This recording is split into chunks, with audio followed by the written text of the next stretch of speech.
Hi, welcome to Talking Academia. Today I'm talking to Andrea.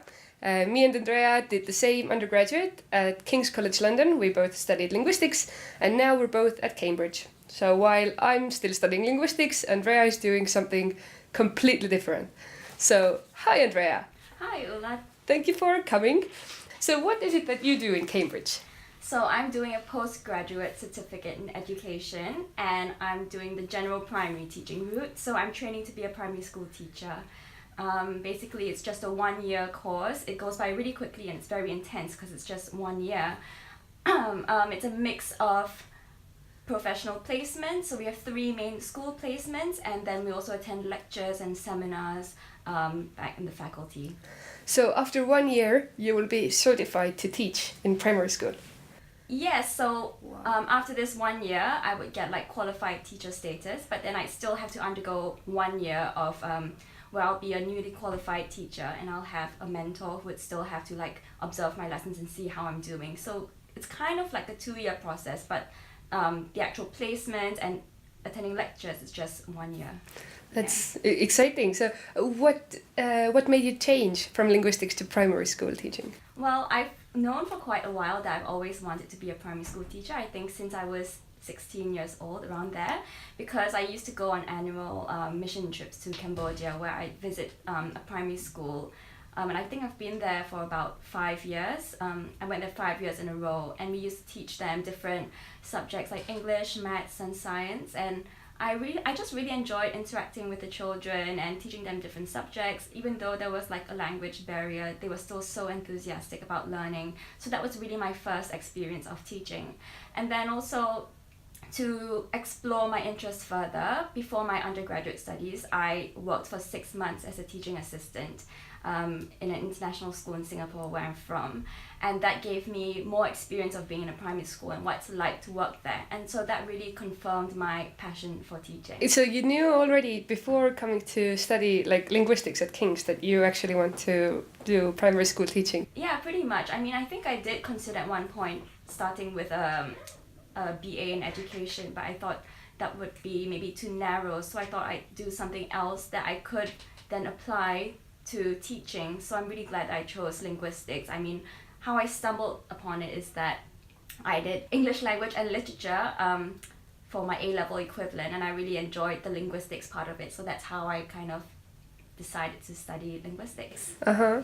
Yeah. Do you feel that background in linguistics is helping you at the moment with your primary school teaching? Yeah, I do, like certain parts, especially the more technical aspects like grammar, because there's a lot of grammar in the national curriculum here in the UK. It does help to know what clauses and sentences and adverbs and adjectives are, because we do have to teach these things to children. So in that aspect, it's quite helpful. Also, I did my dissertation in a primary school. I did some research there, so that really helped me gain more experience of being in a primary school and just thinking about how it's linking to teaching. So what was your undergrad dissertation about? What did you study in this primary school?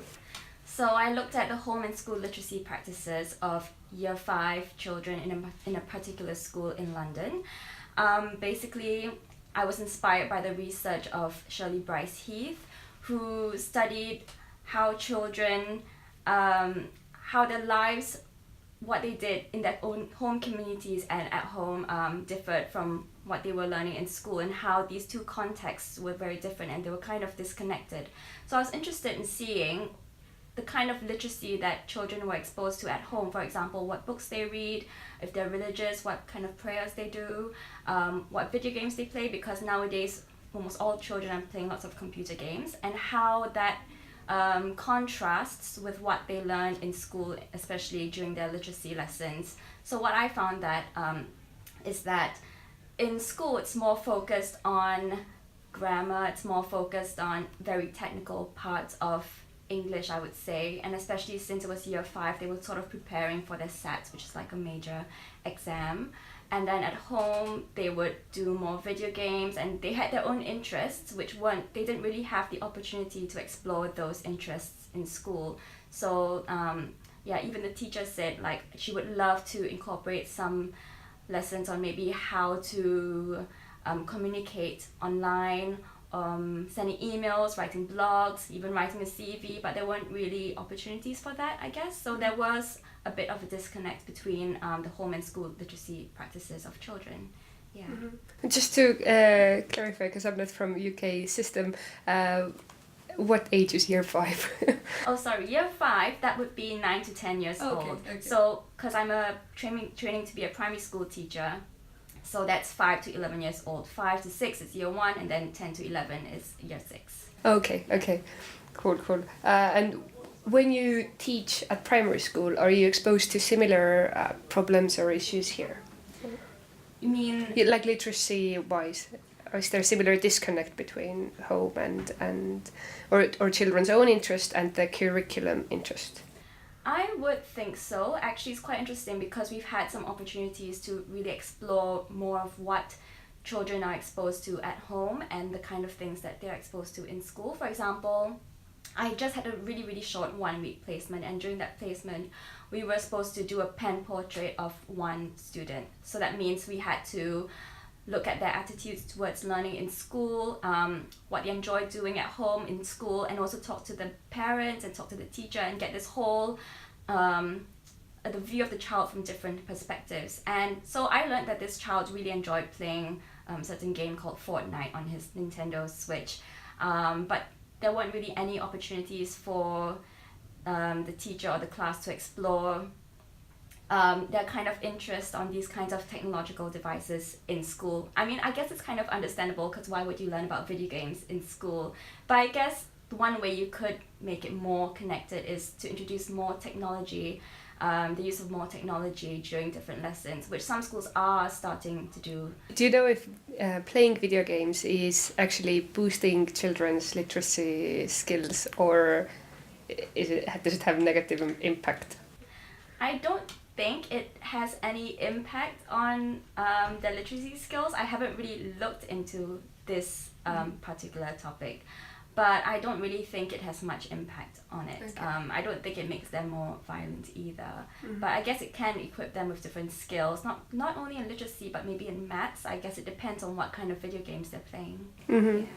But when you're teaching in primary school, do you teach just then more linguistic-y things, or do you teach everything? Like, I teach everything. So when you train to be a primary school teacher, you can't specialize in a subject. So that's why it's called general primary. So we teach everything across all the subjects: English, maths, science, history, geography, art, religious education, PSHE, which stands for personal, social and health education, PE, music. There's just, across the whole board, just so many subjects we get to teach, and that's kind of what I really like about being a primary school teacher. You get to learn so much. I'm learning so much along the way. it seems intense, like you have to cover such a broad variety of topics. Yeah, it is really broad, and the thing is that I always had this conception that as teachers I have to know everything. I have to be an expert in all of these different subjects, but that's not really realistic. So actually my second placement, the whole time I was there, their topic was on the Vikings and Anglo-Saxons. I found that really challenging because I've never learned anything about the Vikings or Anglo-Saxons. I never learned about that in primary school. I had no clue, whatever. So I had to learn from scratch, and I was learning a lot from the children as well. So it can be a challenge to just learn these things, but I mean, just along the way you pick it up. Yeah, that's also what I wanted to ask. Like, I've been interested in teaching and primary school teaching myself, and I've read some of the teachers' blogs, and they often say that I thought I'm going to teach the children, but the children have taught me so much. Like, have you had similar feelings, or do you have anything that you feel like, wow, I really learned from the children? I think definitely one of the reasons why I love primary school teaching is because children can see things from different perspectives. They have such interesting ideas that adults won't normally have. So I've always found it really interesting to ask for their opinions and views on something. And that's something I really want to focus on in my teaching career, especially since we actually had an assignment. One of our main assignments was to do research on researching pupils' perspectives, and so we could choose any topic of our interest and ask children what they thought about a certain thing.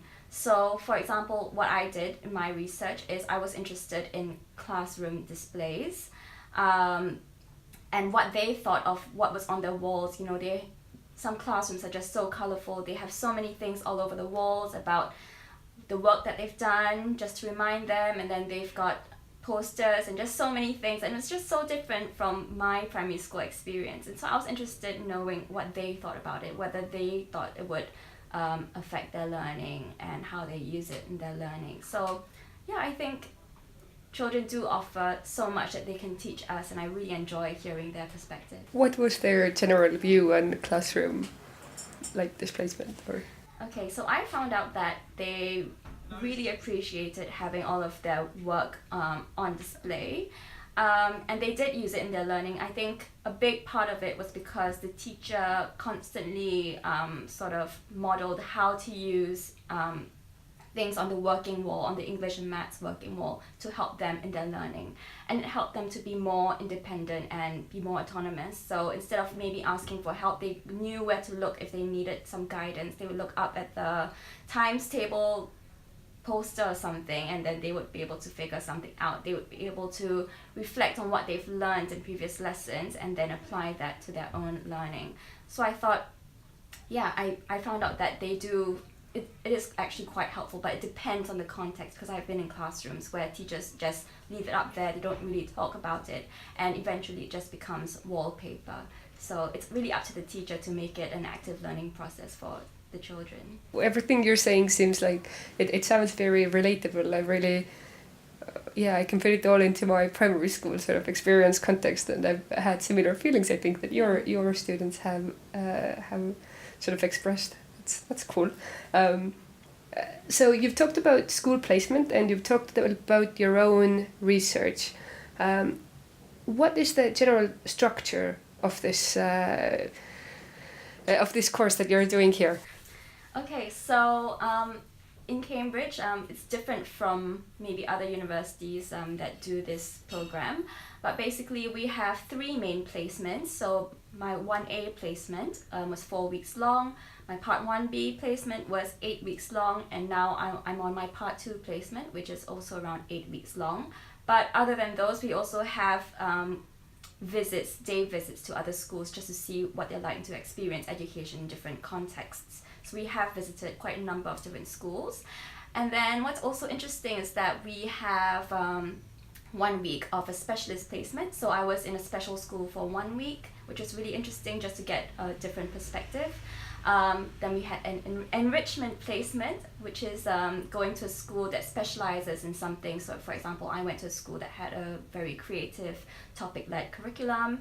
And then what's even more exciting is that they have opportunities for us to apply for a museum placement if we wanted to, which I will be doing later this month actually. And I will be spending half of that week in the Fitzwilliam Museum here, and half of that week in the National Gallery in London.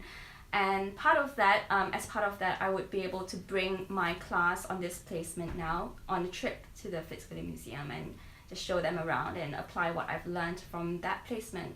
And then also the other thing I'm looking forward to is we have an alternative setting placement in our last week of the course, and it's really for us to get to experience education in a different setting. So for example, I'm going to a nature reserve to see how they teach children, how they educate children about the environment. So that's really exciting. So that's one part of the course. The other part of the course is the more academic side. We attend lectures and seminars on so many different subjects and topics, not just the subjects we'll teach. So we do have some input on giving ideas to teach English or maths or science, all the different subjects. But we also have different lectures and seminars about behavior management, which is really important, about safeguarding, child protection, about assessment for learning, just across the board, so many different things. So I really enjoy how it's a good balance between being in school and being to experience all of these things, and being able to be immersed in research and finding out how to sort of apply that knowledge of what we've learned in a more practical situation. Sounds so exciting. I feel like I want to go back to primary school now. Seems so interesting, like all this nature and museums and so much practical stuff. So what does a general school placement look like for you? What does it mean? Okay, so basically it's almost as if we're working but we don't get paid. So it depends on the school. So on my current school placement, I have to be there at 8 a.m. Then in the morning we prepare the classroom, prepare whatever needs to be done. The children come in at around 8:45. Then the school day ends at 3, and then we sometimes have to stay back for a little bit to do some marking or just prepare for the next day, and then I leave at 4 something or 5 something. But during the day, it depends what we're doing. At the start of the course, because we're still getting used to teaching, it was more like observing, getting used to the school routines and what it's like to be in the classroom. But then as the course went along, we have to do more and more teaching. So by the time, in the last few weeks of this placement, I'd be doing 80% of the teaching, which is the same amount as what I'd be doing next year as a newly qualified teacher. So it's a lot of observing, it's a lot of working with individual children and small groups, and a lot of whole class teaching. And if we want to, we could also participate in extracurricular activities, or we can set it up if the school doesn't have something that we're interested in. We also attend staff meetings, so we just really become a part of the school and just soak yourself into everything. So Wow, so you're like real like teachers. pretty much, yeah.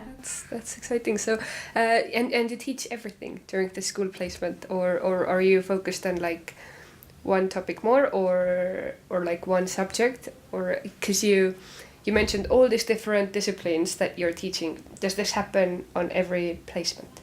We teach almost everything, so we must teach English and maths because those are the two subjects that are part of the core curriculum.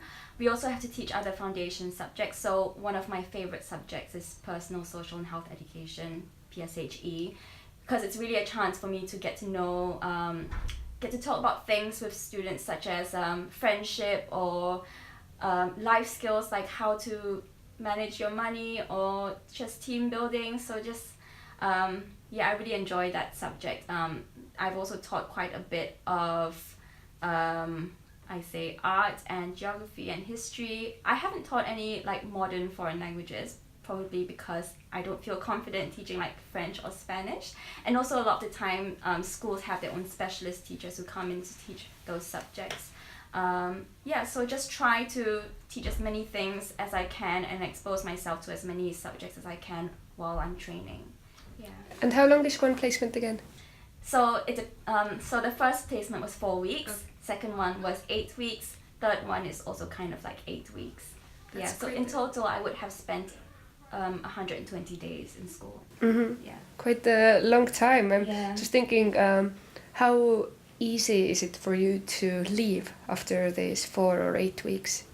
It's hard. Like you get kind of emotional at the end of the placement because you've built a relationship with the children. You've got to know them so well. You got to work with a mentor and the teachers so well. And after getting used to being in the same school environment and having to leave, it's quite difficult. So you do get a bit emotional at the end of it. But I mean, it's all part of the process, and I do look forward to whatever is coming next. Yeah, that's. Can imagine that. I think that's a good way to think about it. Yeah. Let it go of like having done some teaching myself. I feel like letting go or like moving on is hard. It's not like quitting a job or something. It's like you get so attached to the children. But from the academic side, do you also have to do like your final thesis or something like this? So we don't really call it a final thesis. It's kind of what I mentioned just now about researching pupils' perspectives. So that was just a 6,000 word assignment that we had to do. So that's one of 3 essays that we had to do. That's one of them. The one before that was a curriculum assignment where we could choose between focusing on English, maths or science, and the focus was on formative assessment. So I did mine on science formative assessment. Which is basically making activities or making a discussion activity for children to elicit their ideas about a certain topic in science. And I found this really interesting because I did this in my very first placement where I was in a year 1 and 2 class. So the children there were 5 to 7 years old, very, very young. And I just wasn't used to them learning science, the idea of them learning science, because back home in Singapore, I only started learning science when I was like 9 years old and above. And so science at the level of year 1 and 2 is quite basic. And I just wanted to get to know what they knew or what they thought they knew about living and non-living things, which is really interesting, their own ideas about what's living and what's non-living.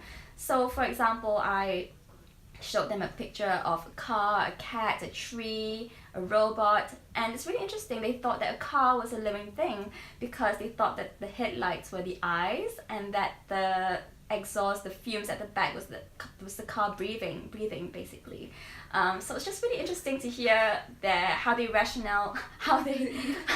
their reasons behind different things. And then someone thought that the apple tree was living, but because it had babies, which were the apples, which is very cute. Yeah, so they have lots of really interesting ideas. It seems reasonable. Yeah, car also moves and like it seems actually there is logic behind it. Yeah. That's sounds like very interesting project. So you've mentioned Singapore a couple of times. How would you compare your own primary school experience in Singapore and what you're being taught here? It's so different. I guess here the main difference is that here it's focused a lot more on the breadth of subjects and the breadth of things that you know. But back home it's more focused on English, maths, science, and like mother tongue, which for me was Chinese. We didn't learn any history or geography, or in my school we didn't have religious education. And also back home it's a lot more focused on exams. Lots of exams, especially in year 6 and our final year. We would have something like the SATs, but it's a lot more intense. There's a lot more stress placed on students back home. Also quite common for children back home, and for me, like when I was in primary school, to have tuition, like after school classes, just so we get lots more practice in like different subjects. That's not really something they have here. I feel like maybe some students have it here, but it's not a big part of their life. And just everything is so different, including like school uniform and the discipline, the amount of discipline. In this school that I'm in now for my school placement, they're quite relaxed about the uniform. Like some children don't even come to school in uniform, and that's fine for the school, or they come to school wearing school jumper and like jeans or something. And that's something that would not be acceptable back home. So back home is very strict and proper. Here there's a bit more leeway, I guess. Yeah. That's very interesting to hear. I've never had any kind of school uniform, and like jeans are completely normal. Like that's interesting. Do you think it's also the like time difference? If you think about your primary school experience, that's now like 15, 20 years. 15 more like years ago, like do you think it's also changing towards what you're studying here in Singapore, or do you think these differences like still exist? I think there are still some of these differences. I mean, I can't really say for sure because I haven't been in a primary school classroom in a local school in Singapore since I was in primary school, so I don't know if things have changed, but I hope they have changed a little bit. I hope they're moving forward a little bit. From my experience in primary school, it's very traditional. It's more teacher-led, so they would teach everything. Not many opportunities for children to share their own ideas or to have a say in what they wanted to do or learn. Over here, it's a lot more focused on being more child-led, more dialogic teaching. So that means having a discussion amongst pupils and the teacher and just bouncing off each other's ideas. So I'm not sure how things have changed back home, but I would be interested to see how different it is as compared to when I was in primary school. Mm-hmm. What advice would you give to someone who is teaching in a more conservative primary school at the moment? I think the advice I would give to them is to let the children express their views more. I think that's really important, and instead of it's always being teacher-led, instead of them telling the children what to do, it's really important for the children to kind of learn things on their own through self-discovery and through exploring different ideas, instead of having everything maybe given to them or having it so teacher focused. So maybe also making it more creative. I think it's really helpful when children learn through experience. I think that's one of the most beneficial and effective ways of them to learn. So for example, if they're learning about let's say, okay, this is quite extreme, but I visited school here in the UK and they're learning something about the war, and so actually everyone, the whole school was role-playing. They came dressed as if they were back in the war. The teachers prepared this whole underground bunker and they decorated it with lots of war stuff and artifacts, and the children had to experience what it was like being in the war, and it was a really real experience for them. I mean, some of them were like got emotional, and I think they learn best when they experience all of these emotions, and they could like maybe write about it because they remembered this learning experience. It became so memorable for them. So I would say maybe just find ways to be more creative, to engage the children's interests. That's very important, I think. Yeah. Great advice, thank you for that. What's next for you? This course is about to end in a few months. What are you planning to do next?